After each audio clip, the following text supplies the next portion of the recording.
So we've talked about some basic multiplying and dividing operations with radicals. Now we want to talk about adding and subtracting. So if I try the square root of 3 plus the square root of 3, you might wonder, does that equal the square root of 6? Alright, and a good way to test anything, just to see if it might be true at least, is to use a calculator. So I'm typing in the square root of 3 plus the square root of 3. And as a decimal, that's 3.46 approximately. That's an approximation because this is an irrational number. If I type in the square root of 6, and if this statement is true, I should get the same thing. But you'll see that I don't. 3.46 doesn't equal 2.45. So I guess the first thing we learn is that the square root of a plus the square root of a doesn't equal the square root of 2a. You can't just add the radicands. That doesn't work. Okay, because we have an example here of where it doesn't work.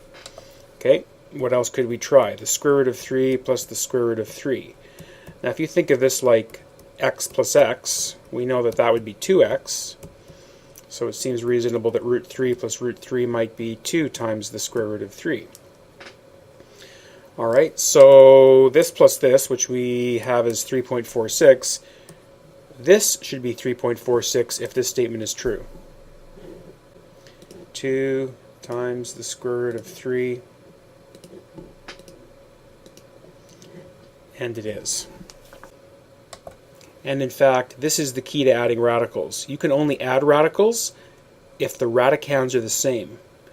And you add those radicals simply by adding the coefficients of the radicals. So I have 1 root 3 plus 1 root 3, the coefficients are 1, to get 2 root 3. If I had 4 root 3 plus 6 root 3, that would be 10 root 3. If I had root 2 plus root 3, I would not be able to simplify. Alright, because I must have the same radicand. So to add and subtract radicals, you need what we call like radicals. Those are radicals that have the same radicand and the same index. So you can only add cube roots together or square roots together or fourth roots together. And if they have the same radicand. Now here I have all square roots in my example, but the radicands are different. So the way it is, I can't add these together.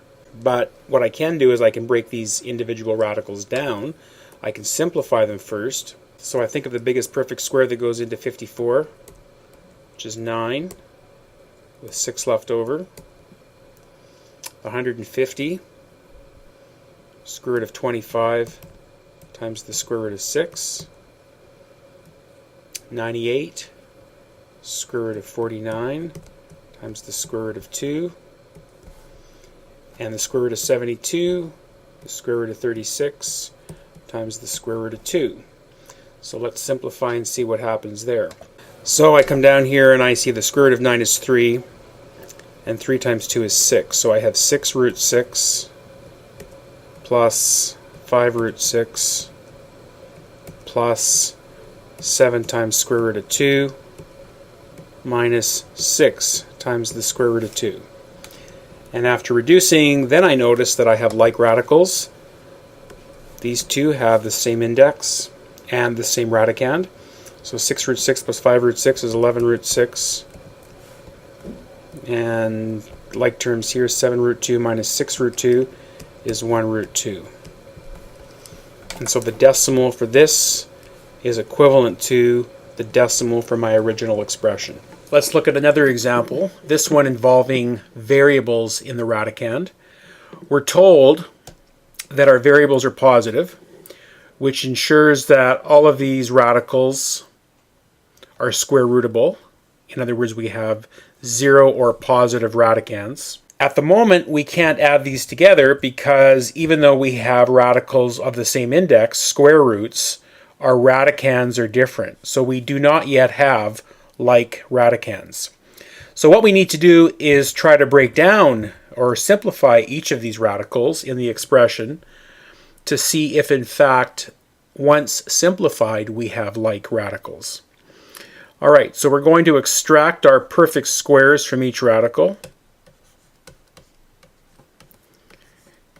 Let's just break this up. Our x cubed could be broken into x squared, which is a perfect square, times x. And then our square root of 16x is the square root of 16 times the square root of x. Square root of 9 is 3, and the square root of x squared, that's our inverse property. That's simply x, since x is positive. The square root of x squared is x. We don't need an absolute value sign, so it's 3x minus 5x times the square root of x plus 4x times the square root of x. All right, so now we have two terms which are like radicals. Both of these have the same radicand and the same index. So these two terms are combinable. 3x is on its own. And if we take the coefficients of these terms, negative 5x plus 4x would be negative x root x. That would be our simplified answer.